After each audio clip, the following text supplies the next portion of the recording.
ஓம் சக்தி.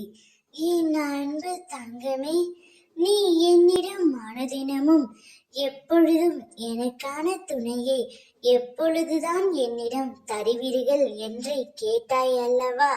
அதனால்தான் உனக்கு ஒரு பதிலை சொல்லவே உன் அம்மா நான் வந்திருக்கின்றேன் தங்கமே. உனக்கு யாரை மிகவும் பிடிக்கும் என்று நான் சொல்லவா? இப்பதிவை முழுமையாக கேள் தங்கமே. நான் இப்பொழுது தனிமையில் வருந்துகின்றேன். என் குடும்பமும் என்னை நினைத்து பெரும் துயரத்தில் உள்ளனர். அவர்கள் அனைவரும் சந்தோஷமாக இருக்க வேண்டாமா?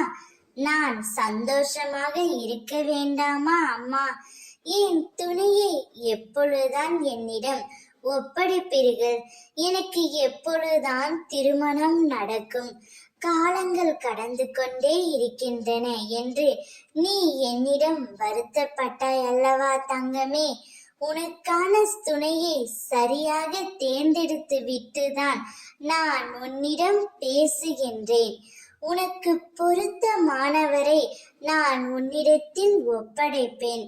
மனதளவில் ஒருவரை நினைத்து கொண்டு என்ன செய்வது, எப்படி அதை சேருவது என்று தெரியாமல் உன்னை நீயே தனிமைப்படுத்தி கொண்டு மனதளவில் போராட்டம் நடந்து கொண்டே இருக்கின்றாய்.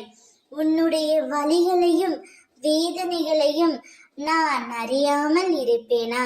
உனக்கு பிடித்த உன் துணையுடன் நிச்சயம் நீ மணமாலை சூடுவாய்.